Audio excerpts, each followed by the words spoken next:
ao Encontro com o Mercado. Hoje nós estamos aqui com a nossa entrevistada, Fernanda Rossi.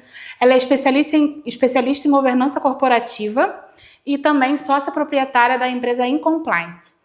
Nosso tema hoje é como a ética e a transparência deixaram de ser apenas uma obrigação e também passaram a ser algo do marketing também dentro das empresas. Fernanda, seja bem-vinda ao programa e eu acho que a gente já pode começar a nossa entrevista. A primeira pergunta, Fernanda, é a seguinte. Hoje nós vemos um movimento diferente, né, em que ele se tornou um verdadeiro selo de confiança para o consumidor, que é o compliance. Como você acha que aconteceu essa transformação? Bom, Maria, primeiro, obrigada pelo convite, né, para participar dessa entrevista. Eu acho que hoje em dia o consumidor ele não está só interessado, né, no preço, na qualidade dos produtos ou serviços que ele adquire. Ele também quer saber, né, se as empresas, né, das quais eles estão consumindo, se elas também agem, né, de acordo com o que elas pregam, porque a gente tem muitas questões hoje em dia de ESG, né? Então, assim, a questão ambiental, a questão de governança e a questão social. Os consumidores estão também muito voltados a essa questão, não só preço e qualidade dos produtos. Entendi. Hoje a gente também vê, Fernanda, né, que o setor ele se limitava ao departamento de talvez consultorias, governanças, a parte ética da empresa, né? E quando a gente fala do branding do compliance, a gente vê uma parte mais marqueteira mesmo do corporativo, né? E hoje, como você acha, né, que esse movimento diferente e toda essa parte ética convergem em vantagem competitiva no mercado? Eu acho que a parte ética, né, das empresas, o compliance como um todo, ele se traduz em competitividade, principalmente na retenção de colaboradores, né? Você consegue reter os seus funcionários, você atrai mais investidores e você fideliza clientes, né? Porque, como eu falei na primeira resposta, né, o consumidor ele hoje olha a empresa como um todo, né? E a gente tem muito acesso às redes sociais, tudo, as notícias a todo momento chegam, né? E acredito que a gente vai falar um pouquinho sobre ethic washing, então tem muito disso acontecendo. Então acredito que hoje, através disso que o marketing, né, que o compliance se traduz dentro do marketing na empresa. Entendi. Hoje a gente fala do compliance e fala também do marketing no compliance, e isso parece só uma frase bonita, algo bonito dentro do corporativo, né? Principalmente nas redes sociais das empresas e etc. A gente vê que isso vem com o marketing vem muito forte hoje em dia dentro do compliance, da governança corporativa, porém, também a gente tem que ter um outro lado desse compliance, onde a gente vê realmente como isso funciona na prática, né? Só para não ser aquela cara bonita dentro das empresas. E hoje, né, na sua visão, como o marketing pode ajudar o compliance a não ser só mais uma cara bonita dentro da empresa, né?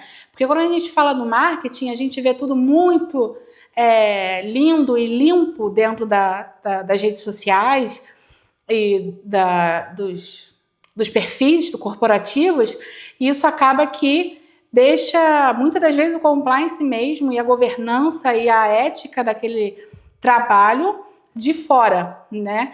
Então, como hoje você acha, Fernanda, na sua visão inclusive de sócia proprietária da Incompliance, como você acha que isso pode transformar o marketing do compliance não uma cara bonita, mas realmente aquilo que você quer mostrar e que você é, né? A empresa o compliance e a governança hoje em dia. Então, é aquela frase, né? Você não precisa só parecer que você tem que ser, né? Sim. Então, tem um exemplo de uma empresa de fast fashion, que eu não vou citar o nome aqui, é muito conhecido esse caso, né, pelo mercado, que alguns anos atrás estourou uma bomba no mercado de que essa empresa né, conhecida mundialmente utilizaria trabalho análogo à escravidão.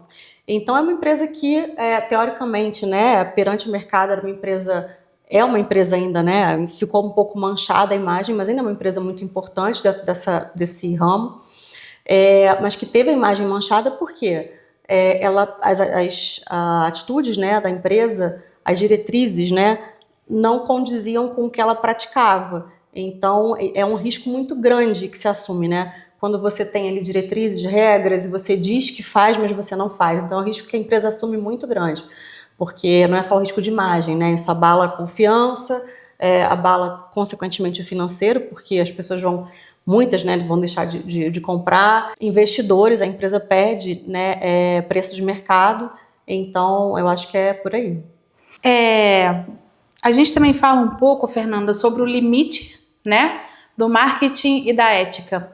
Até onde eu posso ir com o marketing, até onde eu posso ir com a ética, dentro dos valores reais, né? E até onde eu posso ir para não apenas performar a ética, né? Mas para eu ganhar o mercado, não performando aquilo, mas sendo aquilo, né? E aí eu queria que você falasse um pouquinho sobre onde está o limite, né, entre comunicar os valores e apenas performar a ética nas redes sociais. Então acho que vai um pouco de encontro com a última questão, né, que você trouxe.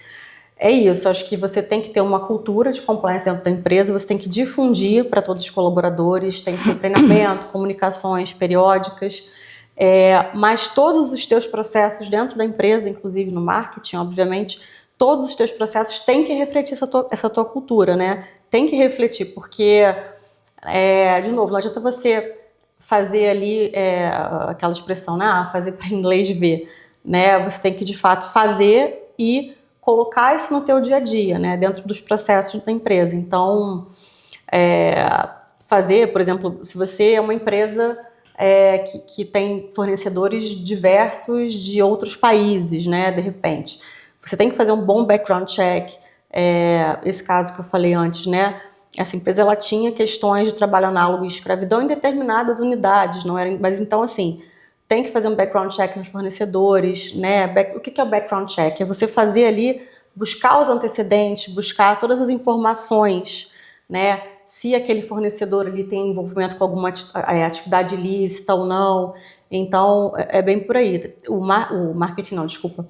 O compliance ele tem que estar dentro de todas as áreas da empresa e principalmente conectado com o marketing, para as duas coisas se falarem, né? E falando um pouquinho sobre isso, parece que você já entrou na próxima pergunta, onde a gente fala da gestão de crise, né? A gente vê exatamente como você trouxe para nós, a mídia hoje em dia, em 2 segundos a gente consegue acabar com uma empresa, né? Uhum. E como você acha que o compliance e a gestão da ética, né, da corporativa dentro das empresas podem ajudar, né, o marketing a sair dessa crise? Obviamente temos que ter, você falou do background check, né, algo que a empresa tem que ter antes para ver realmente quem está fazendo aquele trabalho para ela. E hoje a gente fala sobre anos de construção de uma marca que podem em 2 segundos ser destruída. Exato. Né? Então a gente traz também essa parte do marketing, da comunicação social, que hoje é muito... em segundos, literalmente, a gente pode perder toda aquela história, as pessoas não querem saber a história que tem por trás, ou então quantos anos aquela marca está no mercado, e aquele erro pequeno, às vezes, pode acabar de destruir a empresa, né? E hoje, como você acha que o compliance pode, talvez, prevenir isso, ou então ajudar numa gestão de crise dentro do corporativo? Eu acho que a questão da prevenção, né, além do que eu falei um pouquinho antes do background check, né, também tem as questões de, nos contratos, né, que você faz, todos os contratos que a empresa firma, ela ter ali cláusulas, né, que falam, né, sobre essas questões de ESG, né, de ASG, ou SG em inglês, ASG em português, mas enfim, você falar sobre essas questões, né, porque, de novo, os consumidores estão muito ligados nisso, né, então é você cuidar do teu ambiente, né, da tua governança e do teu social. Então, se você fala de diversidade na empresa, mas você não pratica isso, quando você vai olhar, você vê todos os cargos de C-level ali, né, ocupados por homens, por exemplo, né, ou ocupados por homens brancos, enfim, não estou aqui trazendo polêmica, mas é uma realidade. Sim. E a empresa prega diversidade. Cadê a diversidade, né? Você não tem mulheres em cargos de liderança, você não tem pessoas, né? Você não tem pessoas negras na liderança, não tem mulheres, então assim, né? Enfim, são tantas as diversidades que a gente tem hoje em dia. Então, a empresa ela não pode só pregar, né? Que ela tem que ser. E aí, como que o compliance ajuda numa gestão de crise, por exemplo? A partir do momento em que, de novo, esse caso aí, né, do trabalho análogo à escravidão, vazou a notícia, a empresa tem que se retratar, né? Então, o marketing tem que trabalhar ali em conjunto com o compliance, né? O marketing, compliance, numa ação conjunta, né? E divulgar para o mercado uma retratação, se comprometendo ali com planos de ação para remediar a situação, né? Planos de ação que vão trazer as ações, o prazo para aquilo ali ser cumprido, né? E vai ter alguém que vai fiscalizar isso. Então, dessa forma que o compliance consegue ajudar a remediar esse tipo de situação, nesses casos de crise. Mudando um pouquinho o que a gente está falando, Fernanda, trazendo um pouco para a nossa visão atual do Brasil, né? Falando um pouco mais sobre o Brasil, muitas empresas hoje são pequenas, né? A gente tem aí mais de 5 milhões de MEIs abertos no Brasil, né? Então, a gente tem uma diversidade muito grande de microempresas, né? Dentro do nosso país. E, às vezes, as pessoas acham que o compliance é somente para empresas grandes, né? Multinacionais e etc. E como hoje você falaria para uma empresa pequena que ela também precisa desse artefato dentro da empresa, né?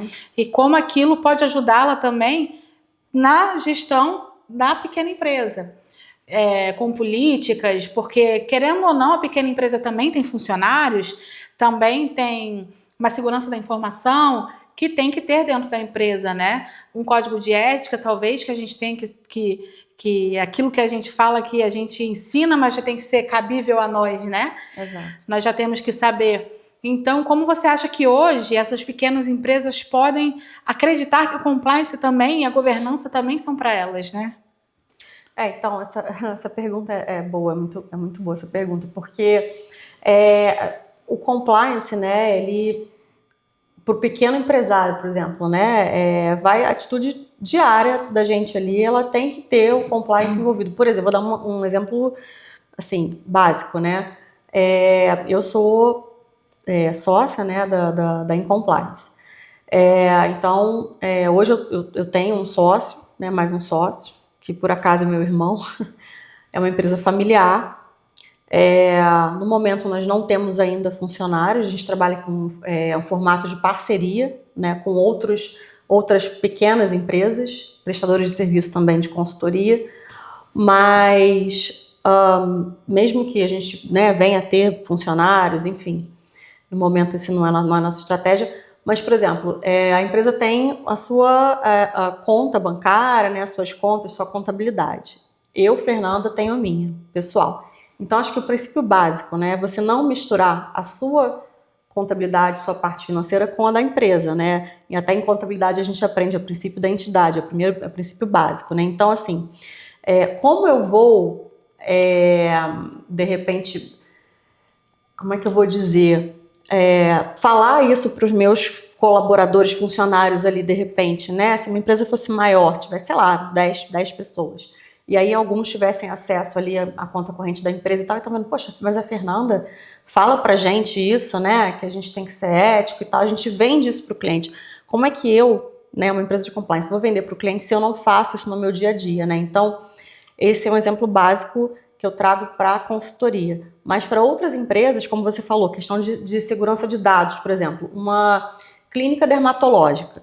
Uma clínica dermatológica, né, ela, por mais que ela tenha ali um rendimento financeiro, um faturamento, né, de um valor X, que é um faturamento considerável, ela é uma pequena empresa, ela tem poucos funcionários.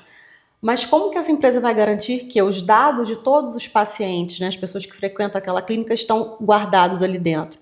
Então, isso passa por LGPD, né, que é a Lei Geral de Proteção de Dados, segurança da informação. Sim. Né? Então, é importante. Uma farmácia de manipulação, por exemplo, então, são empresas pequenas, né, mas que precisam ter o compliance minimamente ali. Né? Então, acho que é isso, não é só para grandes empresários. Né?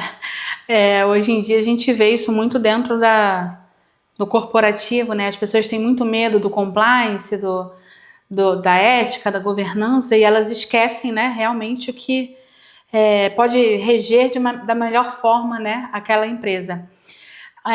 Todo o tema, né, de hoje foi tratado sobre compliance marketing, né?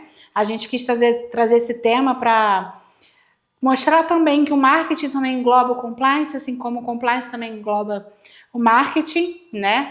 E eu queria te agradecer, Fernanda, pela sua disponibilidade. Eu agradeço. Ela é uma empresária muito forte, né, aqui no Rio, em Petrópolis, e agora começando como sócia majoritária da empresa dela. Então, agradeço a sua disponibilidade. Eu que te agradeço, Maria, pelo convite. Foi muito bom estar de volta aqui a essa casa, que é a minha casa, o CP. E eu te agradeço pela oportunidade de vir aqui falar um pouquinho sobre compliance. Então, gente, esse foi mais um episódio, né, do Encontros com o Mercado. Se você gostou desse episódio, compartilha também com seus colegas para eles saberem um pouquinho mais sobre o nosso trabalho. O trabalho da Fernanda também é meu trabalho hoje em dia.